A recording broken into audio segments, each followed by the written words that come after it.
মার্কেটে AI related হাজার হাজার ডিজাইন টুলস রয়েছে। এজন্য আপনারা অনেকেই ঘাবড়িয়ে যাচ্ছেন। চলুন আসলে এই প্রবলেম থেকে আপনাদেরকে বেরোতে গেলে কি করতে হবে সেটা নিয়ে একটু আলোচনা করি। ধরুন আপনি এআই কে একটা প্রম্পট দিলেন, বললেন যে একটা মডার্ন ফিটনেস অ্যাপ তৈরি করে দিতে।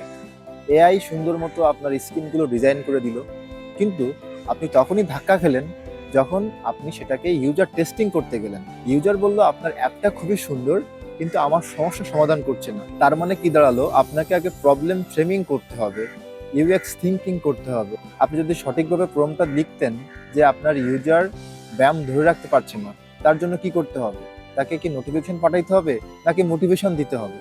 সো তখন দেখতেন আরেকটা সলিউশন দিচ্ছে। এই যে প্রবলেমটা এবং এই যে সলিউশনটা, এটা কিন্তু আপনি অ্যাজ এ ডিজাইনার আপনার মাথা থেকেই আসবে, রাইট? এজন্য আমি বলবো এআই এর যুগে আপনাকে প্রবলেম ফ্রেমিং করতে হবে এবং ইউএক্স থিঙ্কিং এর উপরে বেশি গুরুত্ব দিতে হবে। এআই আপনাকে রিপ্লেস করতে পারবে না, কিন্তু যদি আপনি এআই টুলস গুলো ঠিকমতো ব্যবহার করতে না পারেন, তাহলে এআই আপনাকে পিছনে ফেলে দিবে।